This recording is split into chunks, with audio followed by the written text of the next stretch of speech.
Hi there. We're going to talk about the unit circle. If you recall, in the last video, we talked about our two special right triangles. And if you recall, those had side lengths of either 1/2 root 2 over 2 or root 3 over 2 when their hypotenuses equaled 1. So what I've drawn here is the unit circle. It's a circle with a radius of 1, which means, of course, if you go from the origin to any point on the circle, you're going to have a line with a length of 1.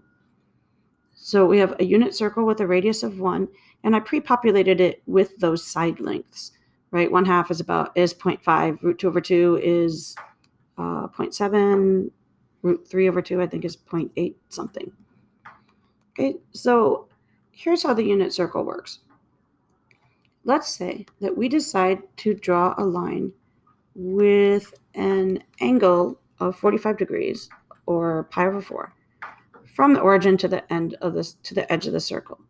Now, of course, automatically that line has a length of 1 because this circle is pre-drawn and it already has a radius of 1. So the question would be, what is this ordered pair right here where the line meets the circle?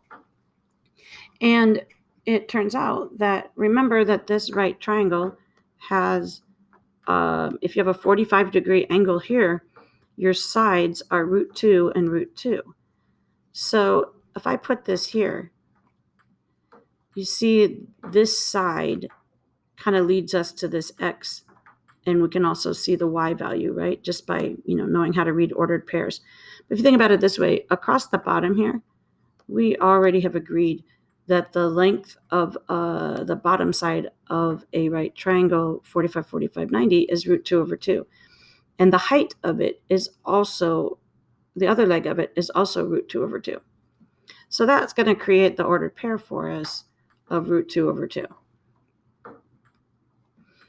So what we're saying is, if you draw a line at a 45-degree angle or a pi over 4-degree angle from the center of a circle to the edge of the circle with a radius of 1, then you will be at the ordered pair root 2 over 2, comma root 2 over 2. And this works for our other values also. So let's say that instead we were going to do this with, let's do the 60-degree, let's do the 30-degree angle. So pi over 6, 30 degrees. And if I put this in here, now of course you can see it because I already labeled it. You can see you have an x value of root 3 over 2 and a y value of 1/2. But why do we know that's true?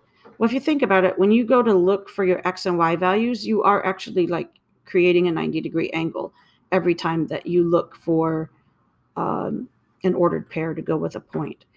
So if you remember this triangle down here, we have the short side of 1/2 and the long side of root 3 over 2. And of course, the hypotenuse is 1 because that's how we built it. So if I stick this triangle here, well, we know that the length across the bottom is root 3 over 2. So that would be our x value. And this height here, we know it has, this side is 1/2. Right? We already figured that out in the other video. So that gives us an x value of root 3 over 2 and a y value of 1/2. And then for the other triangle, it's actually the same triangle, but we're just going to do it with a 60-degree angle. So to make that happen, we have to reflect and rotate this triangle. So now root 3, 60-degree angle. And this is our hypotenuse of 1, which is also the radius of the circle. We know that the short side is 1/2 long, 1/2 units long. So that will get us our x value. And we know that the long side is root 3 over 2. So this ordered pair is 1/2 root 3 over 2. But I hope I did this other one right. It was root 3 over 2, 1/2. And then this one was root 2 over 2. So then sometimes students ask, well, okay, this is all great, but why is the first number of the ordered pair cosine? So you'll hear people say, oh, well, cos of pi over 3 or cosine of pi over 3 is 1/2. Well, if you remember, cosine from SOHCAHTOA is adjacent over hypotenuse. So the adjacent side to pi over 3 is this x-axis right here, right? The way we drew the triangle, the adjacent side is the x-axis. So this adjacent side is 1/2 units long. So cosine, over 1, right?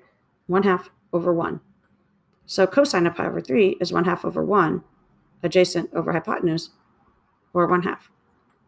And then the second number, the ordered pair, is going to be sine.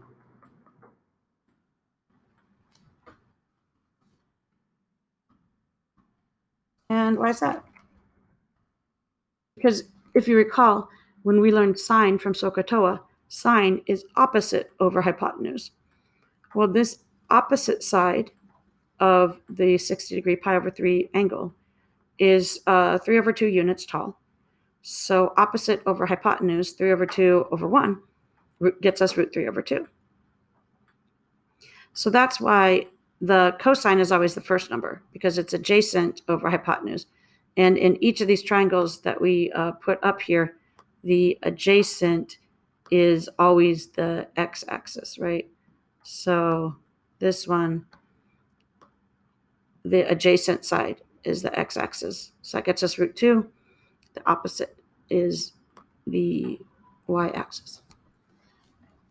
So that's how the unit circle works. And then everything else is just variations on that, just rotating these triangles around the unit circle. So what I gave you is the very short version, and it's the very short version that you need for calculus. The other points here are that you have 1, 0. That's just the point that you can see right here on the graph, right? So there's another explanation for that, but I'm just going to leave it at, you have an ordered pair 1, 0 right here. And again, which number value is the 1 represent? Cosine, because that's the adjacent side, or the side across the bottom. And then for here, we have 0, 1.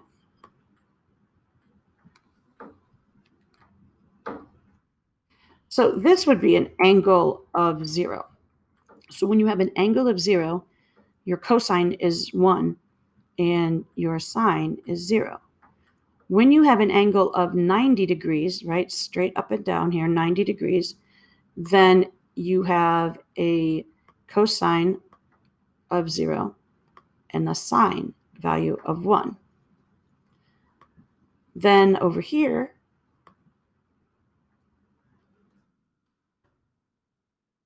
when you have 180 degrees, which is the value of pi, then you have a -1 value for your x, or for your adjacent, or for your cosine, and a 0 value for sine. So this right here represents the angle pi, right, 180. And then here, the one on the bottom is, oh gosh, what's 180 plus 90? 270.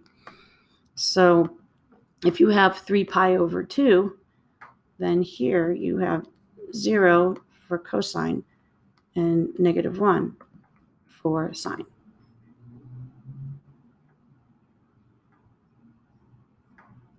In the next video, we'll go into a little bit more about how to memorize these. This was just, like I said, a quick one about the unit circle.